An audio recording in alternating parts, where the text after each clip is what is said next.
Lakas naman. Lakas yung signal.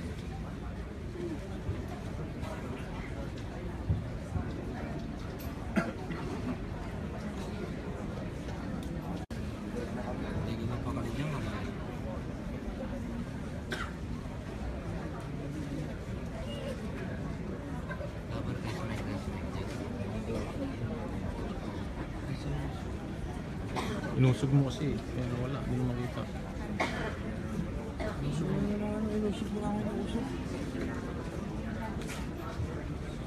Kung hindi ako maka-live, video ko.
And we have first an opening prayer.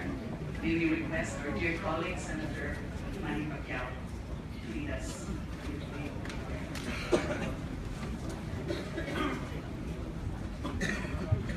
Iyon po natin mga ulo.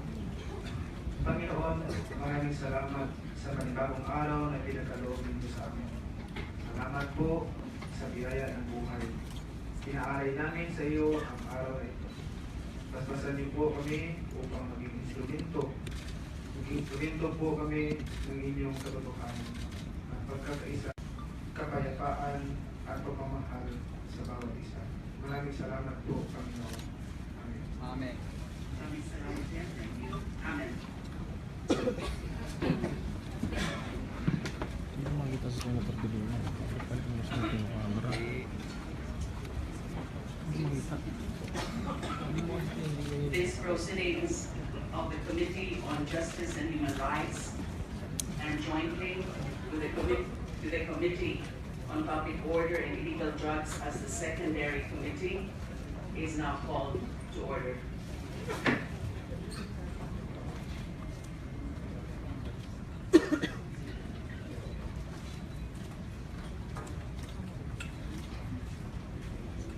May I recognize Senator Pangilinan.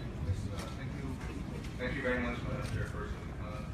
Madam Chairperson, for the purposes of today's proceedings, I move that we adopt the rules of the Senate and the rules of procedure regarding the increase in aid to the legislature.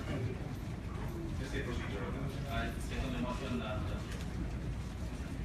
On motion duly seconded, this proceedings have adopted or is adopting the Senate rules, or the rules of the Senate, and the rules of procedure governing increase in aid of legislation as amended. I believe there is a quorum of both committees. May we ask the committee secretary to confirm that?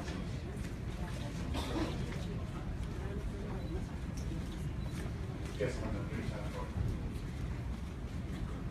With the indulgence of my colleagues, I wish to dispense with the call of the roll call of each of the members of the committees and also the non-members of the Senate. Thank you.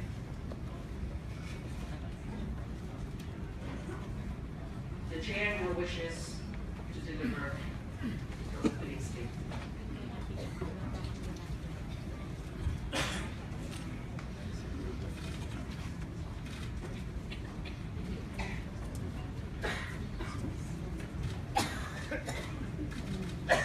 Can we have the visuals ready, please?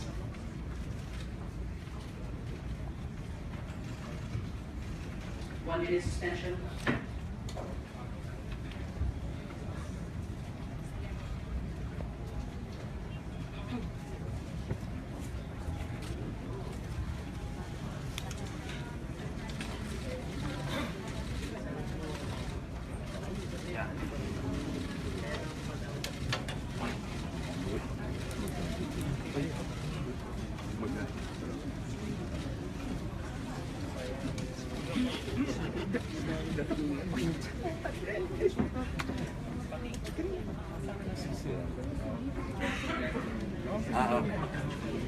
Kaya miss kahit na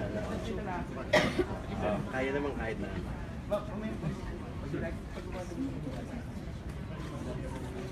sige buwa ko na siya buwa ko na siya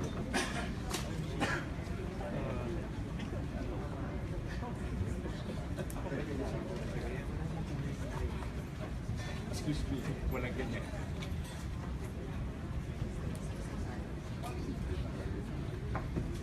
Fake lang to. Hindi may zoom. Pwede. Nasuzoom yan. Ay, hindi. Kala ko yung cellphone.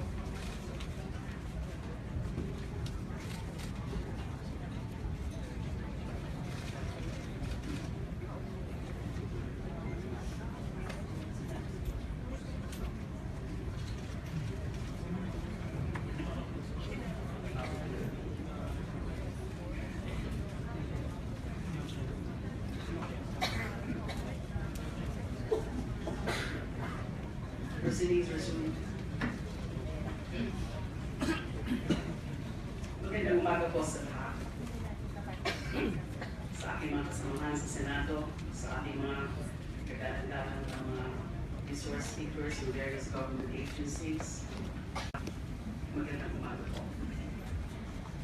Noong 2 ng Agosto, sa akin pong privilege speech dito sa Senado, inilakat natin ang nakakalamang usapin ng laganang at karumal-dumal ng mga batayan sa ating bayan.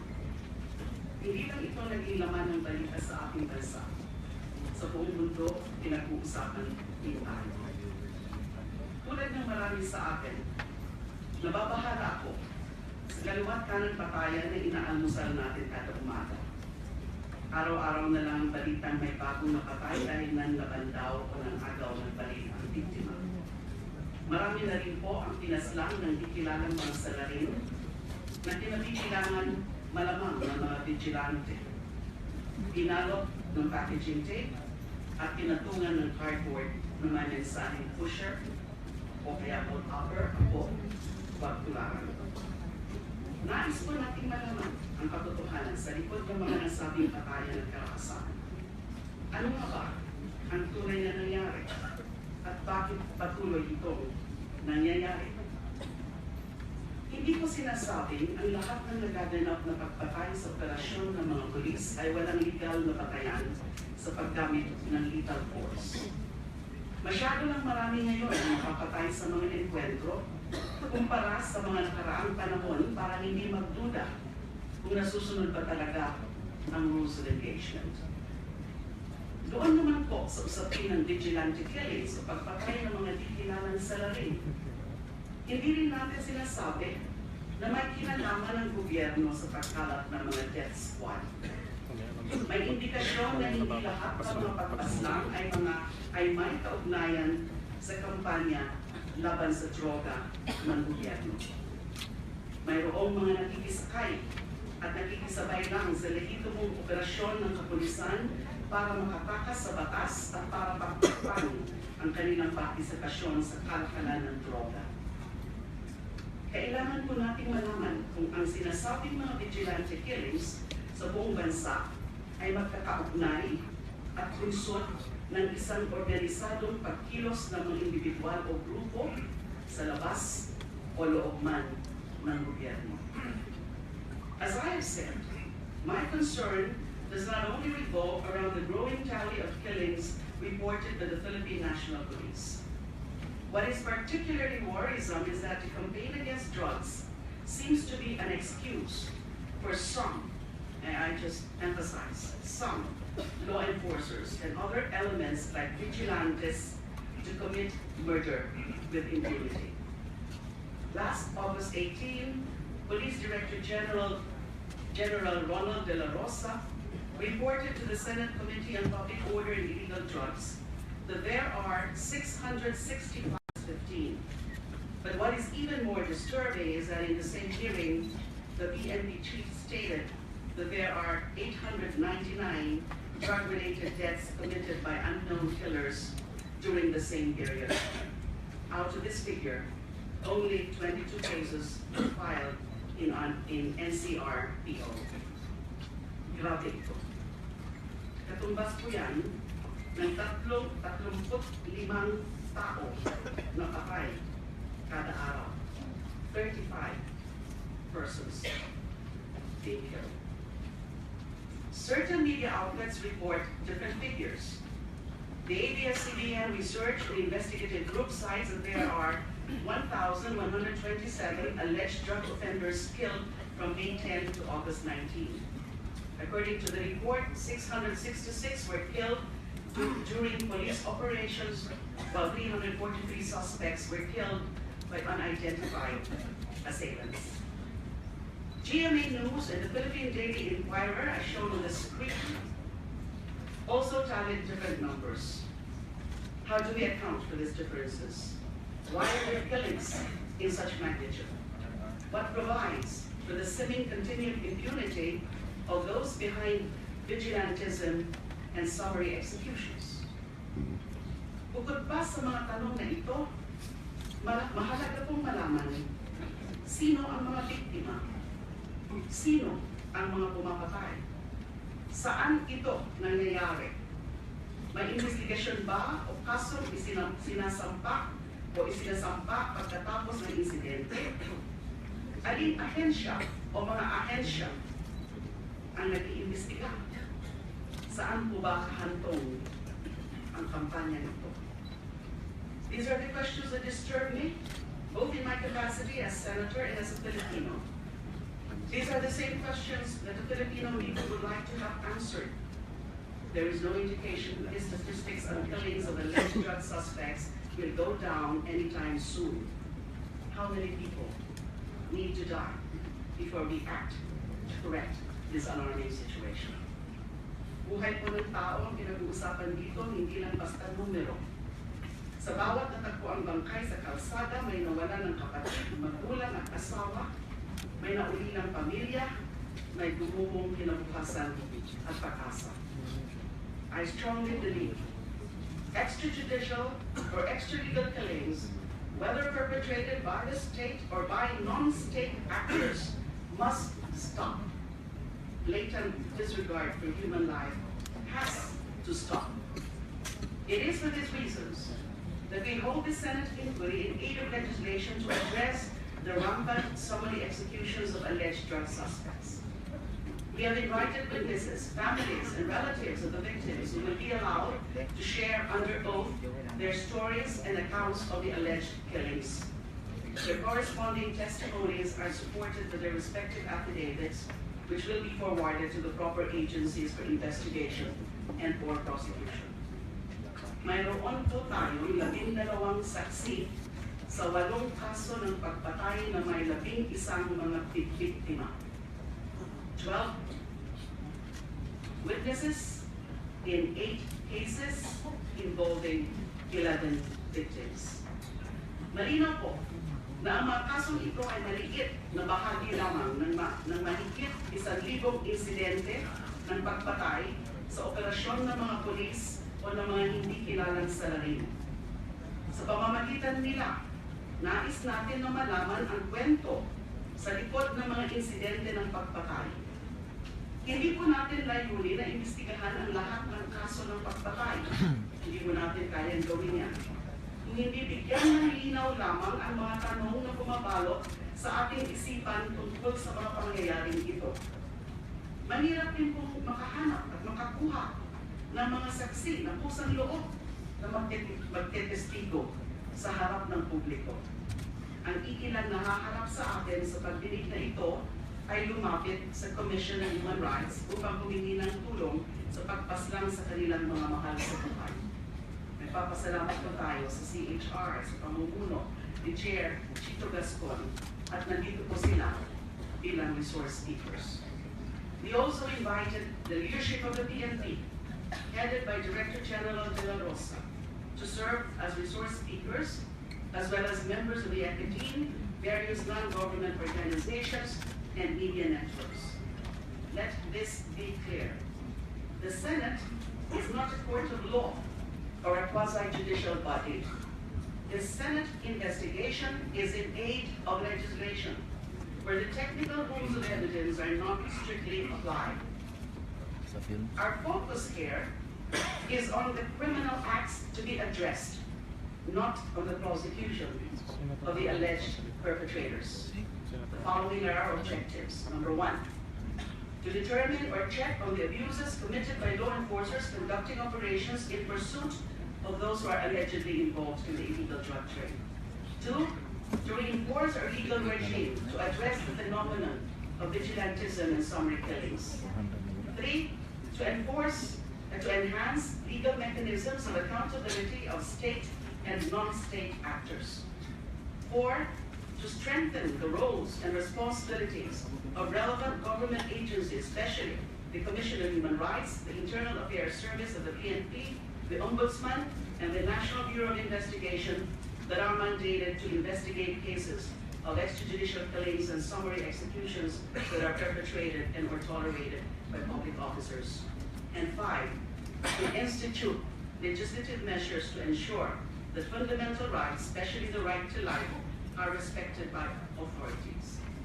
This five-fold agenda of the proposed Senate Resolution number 9 can be subsumed under a general goal of improving our system of laws in connection with the prevention and investigation of extrajudicial killings and summary executions and those that relate to the mechanisms of accountability for those involved in this abhorrent activities. What accounts for the witness in the legal system? What is the explanation for the reality versus law gap in the prevention and investigation of this type of killings? What provides for the seeming continued impunity of those behind vigilantism and summary executions? Are our laws sufficient to address these problems? Do we help those laws? Or are our current set of laws being implemented properly to deal with such phenomenon? These are the bottom line questions in the view of the chair in this inquiry. Sa investigasyong ito, sisikapin natin malaman, sapat ba ang umiiral na batas para tugunan ang patuloy na tumataas na bilang ng extrajudicial killings sa bansa? Kung sapat ang ating mga batas, maayos pa itong ipinapatupad para masigurong hindi ito inaabuso ng ilang tiwaling grupo o personalidad. Linawin ko lang po, hindi layunin ng investigasyong ito na pigilin o pahinain ang kampanya laban sa droga ng kasalukuyang administrasyon. Nais pa po natin itong palakasin habang sinisigurong walang batas na nilalabat, walang karapatang niyuyurakan, at walang buhay na nilalapastangan. Gusto din natin patibayin pa ang kakayahan ng ating mga kapulisan sa paglaban sa droga, sa pamamagitan ng mga panukalang batas upang gabayan sila sa tamang pagpapad ng tungkulin. Hinihikayat ko po ang lahat sa subaybayan ng mga pagdinig na ito ng Senado. Samahan ninyo po kaming suriin, imbestigahan at tukuyin ang katotohanan tungo sa mas mapayapa, mas makatarungan at makapaong lipunan. Maraming salamat po. At this point, with the permission of my colleagues, the chair now lays down the following House rules for this inquiry. Number one, senators who wish to also give their opening statements are given a maximum of 5 minutes. They are also given 10 minutes each to propound questions to a resource person or witness, subject to a second round, if warranted, with a maximum of 5 minutes.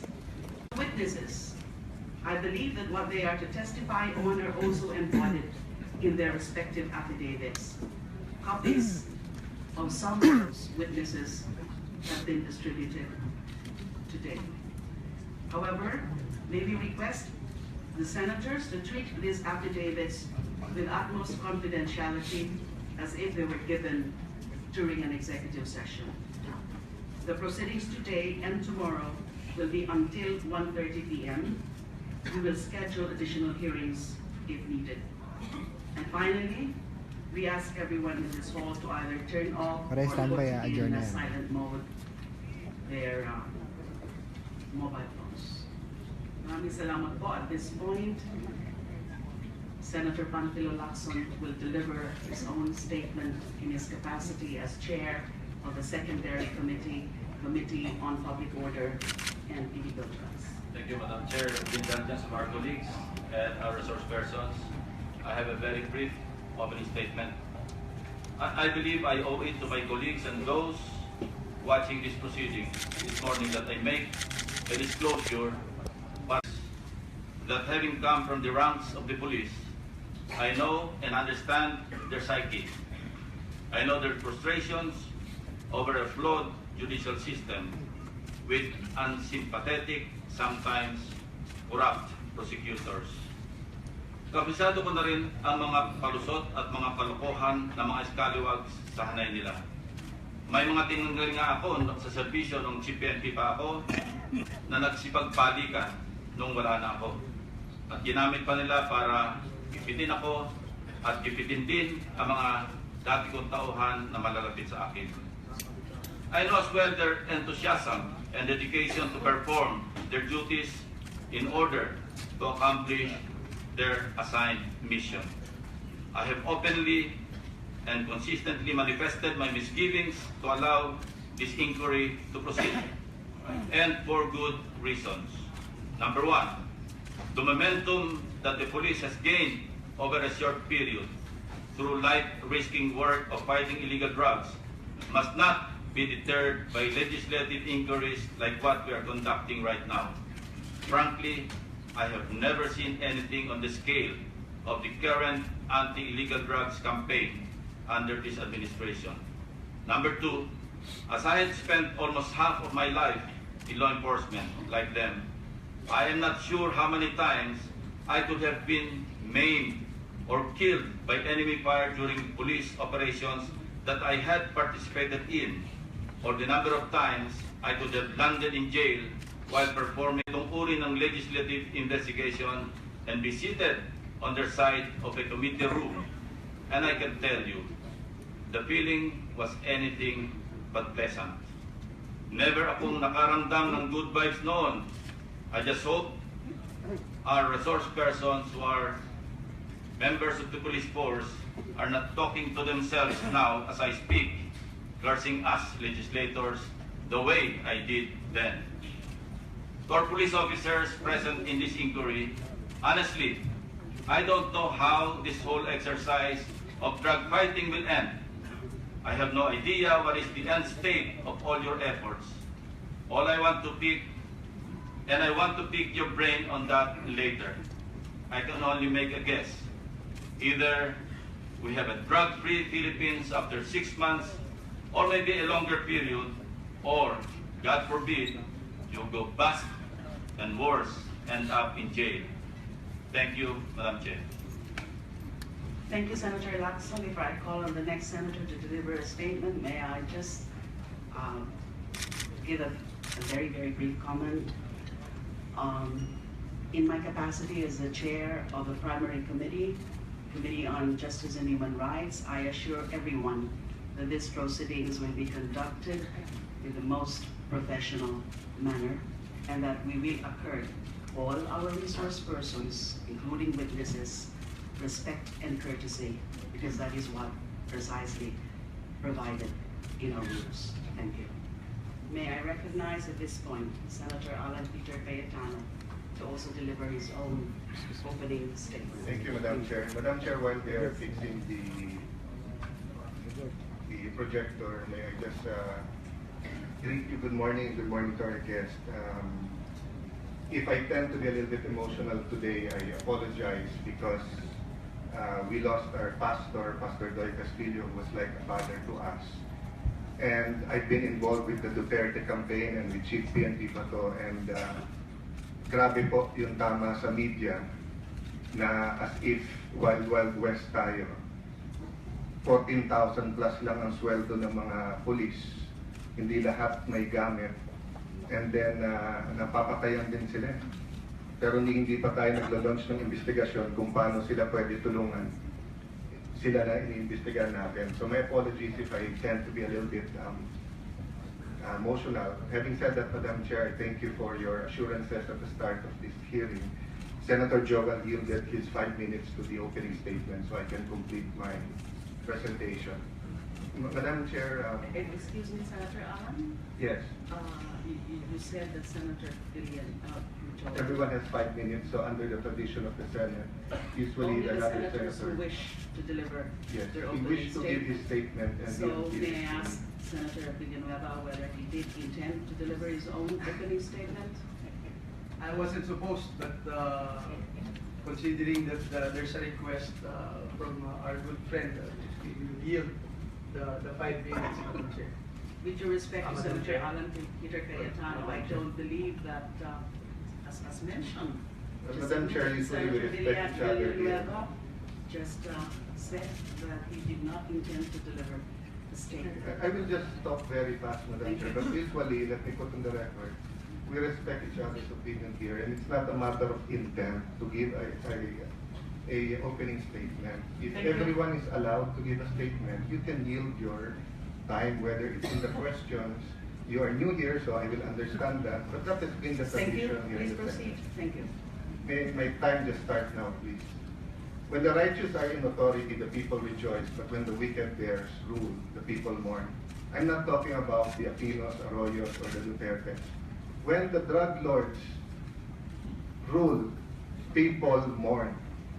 But when the law enforcers, the righteous, are the one ruling, walang patayan, may katahimikan sa ating bansa. Next slide.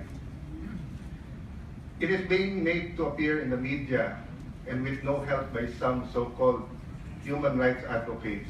Next slide, please. That grabe ang patayan araw-araw. Please take note from 2010 to 2015 during the Aquino administration, an average of 35 ang patay araw-araw. Ngayon po, sa ilalim ni Presidente Duterte, 20 po.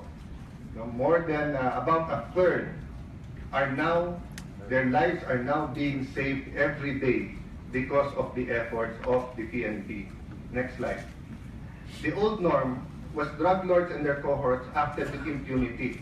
People have low trust sa PNP, fiscals, judges, high-ranking government officials are involved in the illegal trade or protectors, and people hindi nakakadama na sila secure sa kanilang bahay, sa kanilang kalye, sa kanilang trabaho. Ngayon po, the respect and fear for the law has been restored. Drug lords and their supporters are on the run. People are beginning to feel safe, renewed trust on our law enforcers and government under President Duterte. Next slide.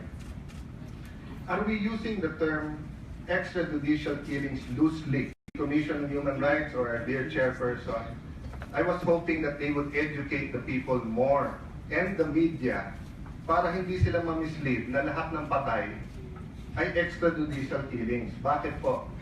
Ito po ang sinabi ng dalawang justice. Next slide. There is a need for a clear-cut killing of what the extrajudicial killing is. The name is a misnomer since every killing outside death penalty is extrajudicial. Dalawang justice po nagsabi niyan. So ano po ang ginawa ng Aquino administration? Gumawa po sila ng AO35. Hindi ko na babasahin dahil 5 minutes lang oras ko. Next slide. Dito po ang importante. The victim was a member or affiliated of an organization to include political, environmental, agrarian, labor, or similar causes, an advocate of the above named causes, a media practitioner, etc. Ibig sabihin po, labor leader ka, media ka, religious leader, pinatay ka dahil sa paniniwala mo. Next slide. That way is very clear for the purpose of the focus mandate of AO 35 na ginawa ng Aquino administration. Ang common criminals at ang crime sa kanila hindi kasama sa extrajudicial killings. Next slide. Yan po ang pirma ng dating Secretary de Lima, Department of Justice, IAC Chair. So alam po nila yan. Lahat na nagpapa-interview sa CHR at ating mahal na chairperson, alam po nila yan. Next slide. Sa araw-araw na patayan sa Aquino administration ng 35, may 1,400. 394 lang ang classify nila na extrajudicial killing. Pero sa umpisa pa lang ng hearing na to, ano nung numero na narinig natin eh. Did they clarify which one is extrajudicial and not? Which one are common criminals? Next slide. Kaya ano ho ba sabi ng isa nilang kakampi na Human Rights Watch? Unresolved or basically failure ang kanilang watch pagdating sa pag-resolve ng extrajudicial killings. Eh ba't hindi yun ang munang imbestigahan natin bago sa extrajudicial killings ngayon? O okay lang dati, ngayon masama. Next slide. People now beginning to feel safe in the streets and trust our law enforcers. Beginning. Hindi ko po sinasabing safe lahat. Pero nag-uumpisa na. Next slide. Kung makikita nyo po yung crime volume, ayan po, hindi ko nababasahin isa-isa because of lack of time. Pero makikita nyo, crimes against property, 11,000 to 6,000 in 1 month. Bakit po? Ang mga pusher at saka user, kailangan ng pera, walang trabaho yung marami dyan, nagnanakaw. But because nagsosurrender na yung mga user, nahuhuli ang pusher, pababa ang crime volume. Next. People support the anti-war drugs. Criminals don't. Ang mga criminal at drug pusher gumagastos ngayon sa media, sa politika, sa politiko, sa kahit ano, para i-discredit ang administrasyon na to, para nga tumuloy ang kanilang multi-billion na negosyo. I'm not saying that everyone is being used. Marami pong honest advocates for human rights, honest advocates of how to do this better.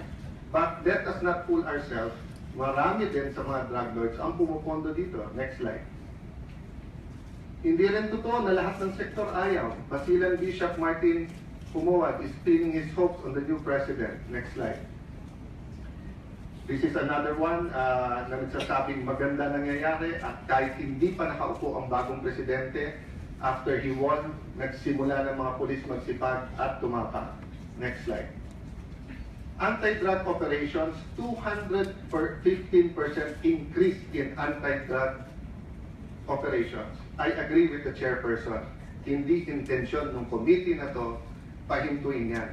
Ang problema, the way to hell is full of good intentions. It is not the intention, it is the effect. Ang mga pulis nanonood lahat. At kung lalabas na sila pa kontrabida ngayon, baka yung iba umatras. Kaya hindi mo mapigilan ang ating Pangulo na maging emosyonal sa kanyang 100% support. Next slide, anti-drug arrest. Next slide. The average Aquino haul for drugs, 412 million a month. So far, the average for Duterte, 2.3 billion in 48 days. Next slide. Next slide. They say we are growing flat from various sectors. Next slide. Tignan niyo po ito. The Philippine War sa ABS-CBN. Outrage over extrajudicial killings. Yung outrage, no? Anong pinapalabas? Na lahat na lang napatay sa extrajudicial killings? Na may outrage? Pero yung news, na sa sulok-tulok ng ating bansa, masaya ang mga tao. Nasaan yun? Dito sa Inquirer, the kill list ang tawag nila. During the Aquino administration, mas marami ang patay. May kill list ba kayo? Pero ngayon sa Duterte administration, gumawa pa kayo ng sarili niyong pangalan, the kill list. Paano po hindi sasama loob ng ating mga alagad ng batas, ng NBI, PBEA, Police, na nung panahon na walang ginagawa, dun sa araw-araw na patayan, ay okay lang. Ang tawag nyo, riding in tandem, ang tawag nyo, ganit, murder, homicide. Ngayon na may ginagawa sila at mas konti ang patay, kill list ang tawag. Lastly, Madam Chair, have we ever asked the PNP what they need? I was hoping, and I suggested this in our first hearing, sana bago tayo mag-hearing at akusahan sila, pagtawag muna natin, ano kailangan nyo? Sweldo nyo, napakababa. Kailangan nyo ba ng equipment? Next slide. Alam niyo po ba, sa ilalim ng batas, 201 dapat ang pulis natin. Kulang ng 40 mil na pulis. Next slide. Ang sweldo ng pulis, 4,834. Next slide. Ito po ang combat pay, 11 pesos a day. Sa pulis po, 933 a day. Eh, 10 piso, soft drinks lang yun. Ni bottled water, hindi kayo makakabili. So, Madam Chair, I will stop there because of lack of time, but the point I'm making, can you go to the next slide first? Next.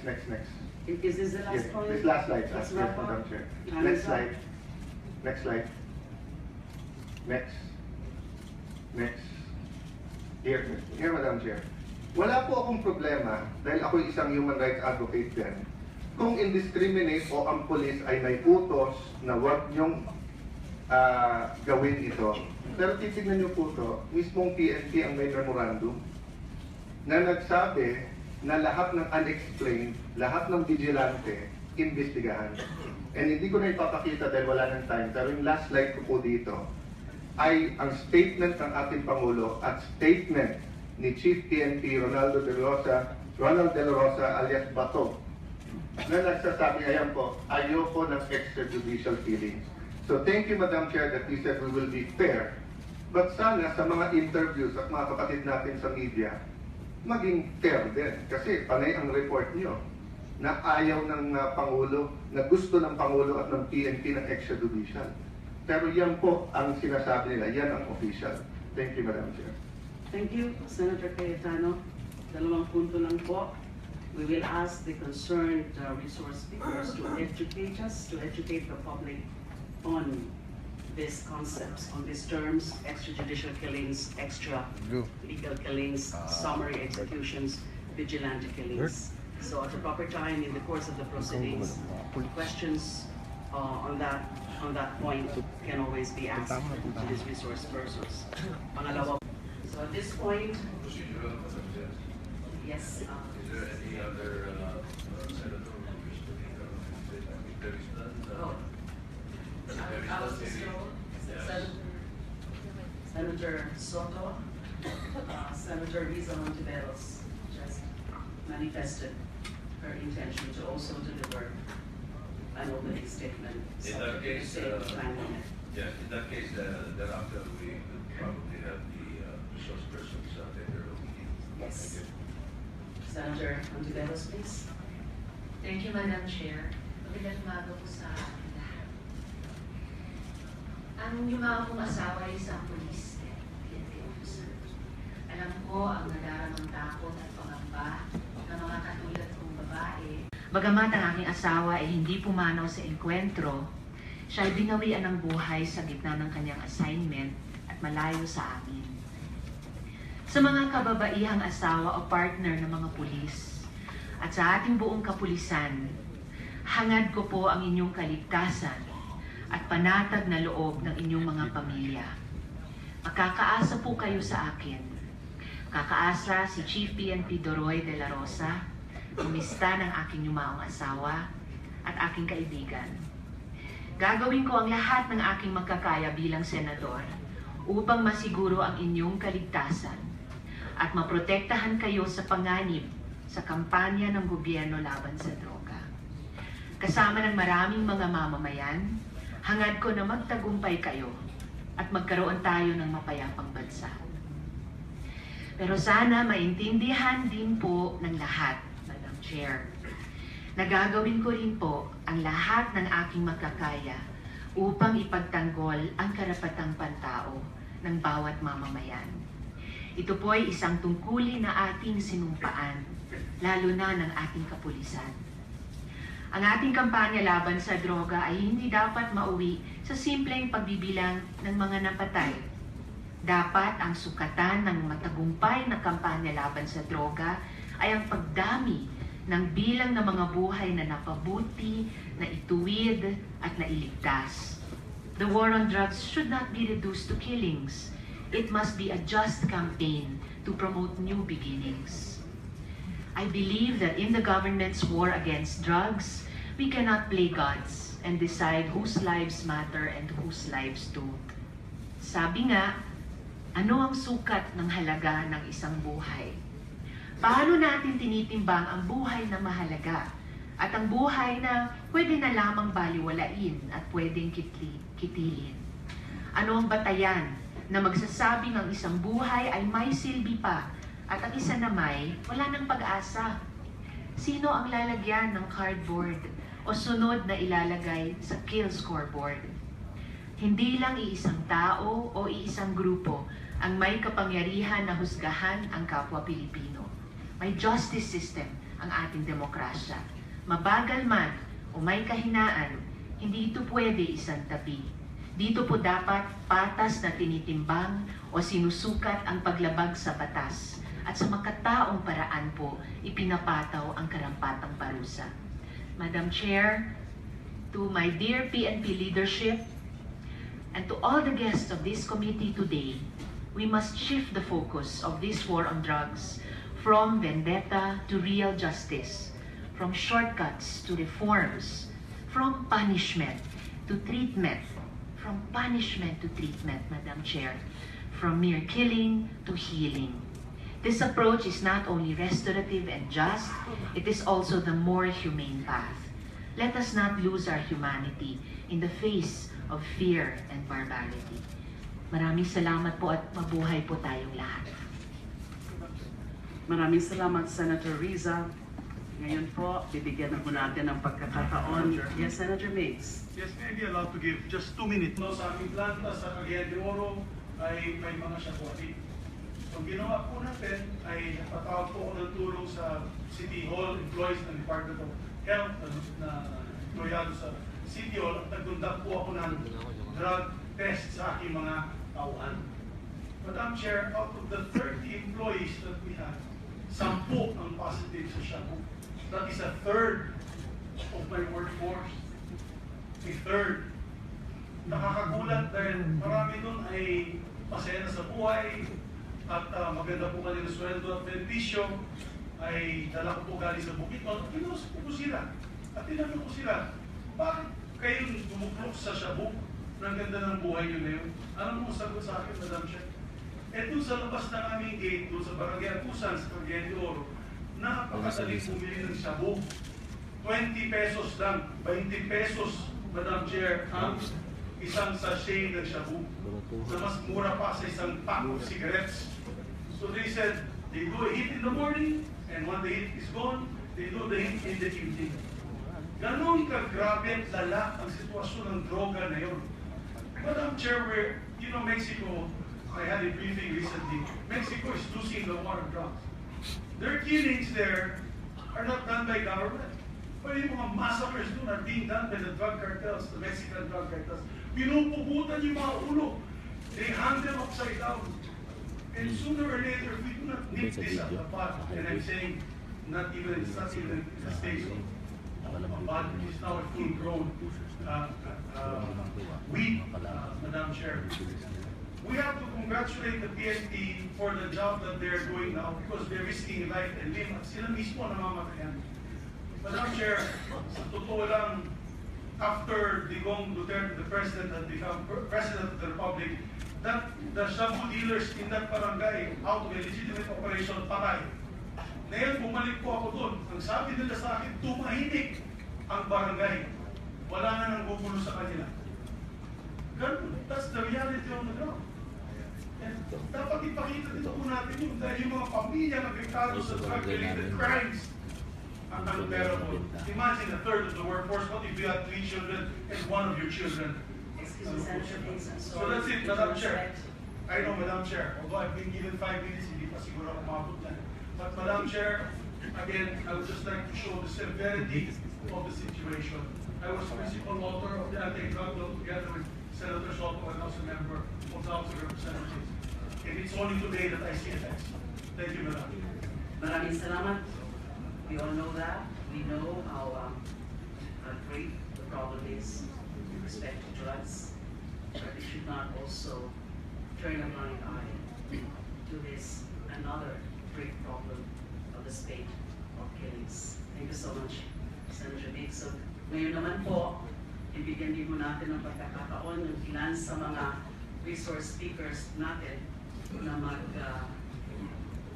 magbigay ng kanilang opening statements. Ito po yung order ng magbigay ng kanilang opening statements subject to the 3-minute time limit that I indicated earlier.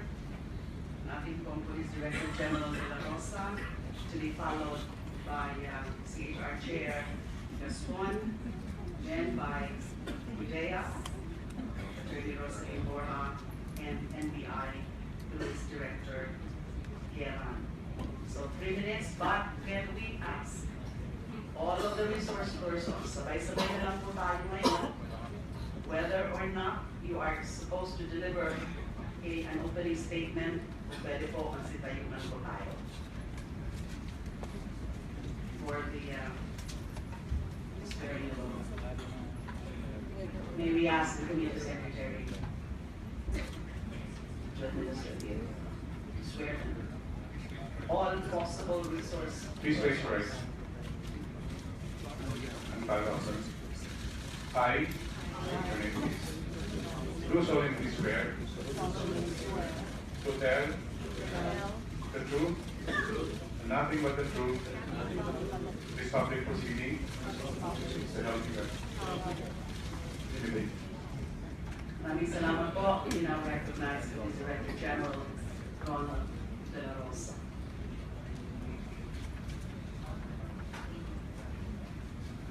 To the Honorable Chair, the Senate Committee on Justice and Human Rights, Senator Lela de Lima, the Vice Chair, and members of the committee, good morning. Salamat po sa pagkakataon na may pahayag ang mga adhikari ng pambansang pulisya sa pagkikipaglaban sa illegal na droga. Sa pag-upo pa lamang ng ating Pangulong Rodrigo Duterte, batid na po namin na magiging malaking hamon ang pagtupad sa kanyang direktibang masumpok ang illegal na droga sa bansa. As of February 2016, the PDEA reported that 27% of the 11,321 out of the country's 42,065 barangays, mostly in urban areas, are drug affected. On record, NCR has the highest rate of affectation with 1,611 or 94% of the total number of barangays, followed by Calabarzon with more or less 3,000 or 75% barangays. Further, the Dangerous Drugs Board 2015 National Household Survey disclosed that there are around 1.8 million drug users in the country, of which more or less 690,000 or 38% are unemployed. During the Senate hearing on Thursday, August 18, 2016, it was announced that the country has more or less 3.7 million drug users nationwide. This situation indicates the magnitude of the drug problem in our country. And while much has been done to eradicate illegal drugs, the problem persists and has become worse, especially at the grassroots level. Through the Philippine National Police Anti-Illegal Drugs Campaign Plan Double Barrel from July 1 to August 21, 2016, the police was able to arrest a combined total of 10,153 drug pushers and users. Meanwhile, for the same period, a total of more than 600,000 individuals surrendered in line with Double Barrel. Further, more than 6,000 police operations were conducted in various regions nationwide, wherein 718 were killed as a result of police operations, and an estimated DDB value of more than 2.3 billion pesos of illegal drugs was confiscated. The PNP stand against extrajudicial killing is uncompromising. If any policeman is found that he violated the law on self-defense, he will be investigated, prosecuted, and accordingly punished. On the speculations of vigilante killings, the PNP does not and will never condone vigilante killings. I have previously mentioned that these killings are perpetrated by various syndicate groups involved in illegal drugs. Therefore, the PNP will extend the full force of the law against those responsible for these crimes. Umaasa po ako na ang pagdinig na ito ay tunay na makakatulong sa ating mithiin upang mabigyan ng solusyon ang problema sa illegal na droga. Rest assured that your police is more than willing to adapt the lessons that will come out of this hearing. The PNP remains loyal to our sworn mandate to serve and protect the Filipino people in accordance with the rule of law. Maraming salamat po. Maraming salamat, Mr. General de la Rosa. That was your opening statement, although you advised me earlier before the start of the hearing that you're supposed to have some PowerPoint presentation, and I would assume that your PowerPoint presentation po ay kaugnay dun sa report nyo. So meron pa mo kayong separate na report. Dahil naka-indicate po yan doon sa notice na pinadala sa inyo. So I just want to clarify or have it clarified that that was simply your opening statement. Salamat po. Kaya we now recognize CHR Chair Chito Gascon. Sa kagalang-galang ng pinuno ng Komite ng Katarungan at Karapatang Pangtao sa Daladalang sa Lima, kasama ng pinuno ng Komite ng Public Order, Senator Patrick Locson, at ang iba pang mga pinagtitagalan natin mga senador ng bansa. Nais ko po ipaabot ang puso namin pasasalamat sa inyo sa Karapatang Pangtao na naging bahagi nitong pagdinig sa isang mahalagang usapin sa pambansa. Kasama ko po dito si Commissioner Lea Armamento at si Commissioner Gwen Delgana. At itong aming pagdalo ay dula ng aming maruplot na paggalang sa institusyon ng Senado bilang mahalagang haligi ng ating demokrasya at isang ganap na instrumento para makatulong sa paglilinaw ng buong katotohanan ukol sa nakakaalarmang bilang ng mga namamatay kaugnay ng kampanya laban sa kriminalidad, laban sa droga. Na kung pagbabatayan man ang sinabi ng media o ang tala ng media o ng pulis ay umaabot na sa mahigit 1,000 ang bilang at araw-araw ito po ay nadadagdagan ng mga pinaghihilalaang mga sangkot sa droga at ilan ay mga magigiting nating mga pulis na namamatay dulad ng kanilang police operations at maging may mga inosenteng civilian caught in the crossfire. Sa simula, nais po namin ipahayag na nais ng CHR na magtagumpay ang Administrasyong Duterte sa kampanya nito laban sa illegal na droga at iba pang uri ng kriminalidad. Sapagkat sa pagtatagumpay nito ay mapapangalagaan at magagarantihan ang karapatan ng mamamayan sa seguridad at matiwasay na pamumuhay. Dapat lamang pong labanan ng salot ng droga at iba pang uri ng kriminalidad sapagkat nagdudulot ito ng sadyang napakaraming pinagtitis at hindi mabilang ng mga biktima na kailangan po natin mailigtas sa kapahamakan at mabigyan ng karampatang kalina. Subalit, ang aming panawagan ay sa pagsunod sulong itong laban sa droga at kriminalidad, dapat lamang po na pangalagaan ang mga naitakda na mga rekisito sa ating saligang batas at ang karapatang pangtao. Itong usapin ng due process, presumption of innocence ay mahalagang laging nasa isip ng mga bahagi ng ating law enforcement process. At importante rin po na siguraduhin natin na ang mga alituntunin patungkol sa karapatang pantao na andyan na po sa Police Operations Procedure ay masundan. At ang lahat po ng pulis na sangkot man sa mga kaduda-dudang mga sitwasyon kaugnay nito ay dapat po tuluyang maimbestiga. At ito ring malaking bilang po ng mga attributable na mga pagkakamatay sa vigilante killing sa importante ring puspusang imbestigahan hanggang matukoy ang mga salarin.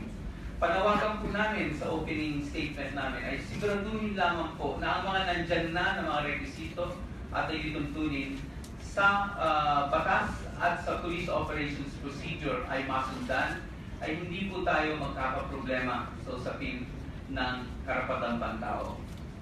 Yung ang aming hangad ngayong umaga at sa mga susunod pang pagdinig ay handa po kaming makipag-ugnayan sa Senado at iba pang mga ahensya pang pamahalaan na luminaw ng gusto ang mga tungkulin ng bawat isa para masigurado natin mapangalagaan ang kabutihan ng lahat. Maraming salamat. Maraming salamat. Dea, Attorney Borda. Committee on Justice and Human Rights Chairperson Senator Lea Lima, members of the committee, resource speakers from the different government agencies and civil society organizations, members of the media, good morning. On behalf of Director General Isidro S. Peña, who is in official travel to Bangkok, Thailand, to attend the 37th meeting of ASEAN Senior Officers of Draft Matters, at the outset, I would like to state that PIDEA remains committed to the rule of law and respect for human rights. In fact, we have integrated in our regular and specialized training programs modules on human rights and international humanitarian laws, as well as modules on the proper handling of arrested suspects and detainees, and the recognition and enforcement of their rights. All our regional offices maintain an updated list of detainees with relevant data, which is made available to the public at all times, and we submit regular monthly reports on the list of detainees to the Commission on Human Rights. Despite the absence of mandatory allocation of food for our detainees in our yearly budget, we provide food to our detainees because the right to food is a basic requirement for their life to life. The conduct of anti-drug operation always involved risk. From 2008 to date, 10 PIDEA agents were killed and 12 agents were wounded during anti-drug operations. Our agents have also seized high-powered firearms with live ammunition and even grenades from drug operators.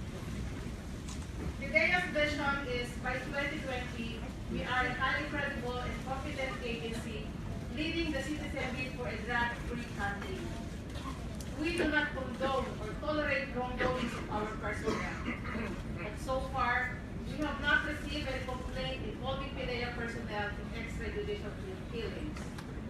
If the committee has a report involving PIDEA personnel with DJK, we would appreciate it if we could be provided a copy of the report so we could act on it appropriately. Thank you, Your Honors, for this opportunity to participate in this public hearing, a venue for exchanging and sharing our experiences, and allow us to have a deeper understanding of the drug problem and develop a more comprehensive, more effective, and more enduring solution, taking into account the fact that criminals are not limited in legislation, jurisdiction, and resources, unlike law enforcement, which faces these challenges every day. Thank you. Maraming pong salamat. We now call on NBI through its director, Dan.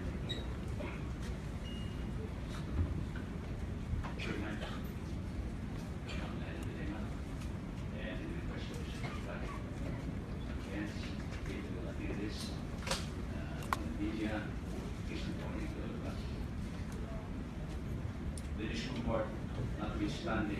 distinguished body.